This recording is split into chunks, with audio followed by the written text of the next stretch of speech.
നമസ്കാരം. Smith mill മെഷീനിൽ tender coconut pulp extract ചെയ്യുന്ന പ്രോസസ്സാണ് ഇന്നത്തെ എപ്പിസോഡിൽ ഞങ്ങൾ കാണിക്കുന്നത്.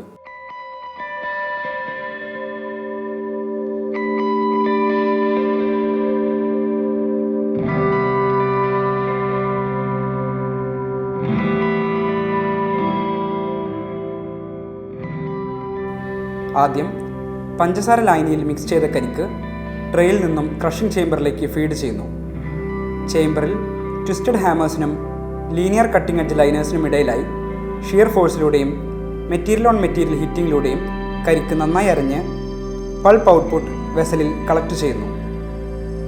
പൂർണ്ണമായും ഗ്രേഡ് 304 സ്റ്റെയിൻലെസ് സ്റ്റീലിൽ നിർമ്മിച്ചിരിക്കുന്ന സ്മിത്ത് മിൽ 5 HP മോട്ടറിലാണ് പ്രവർത്തിക്കുന്നത്. വളരെ അനായാസമായി ഉപയോഗിക്കാവുന്ന സ്മിത്ത് മിൽ ക്ലീനിംഗ് ആവശ്യങ്ങൾക്കായി എളുപ്പത്തിൽ അഴിച്ചെടുക്കാവുന്നതാണ്.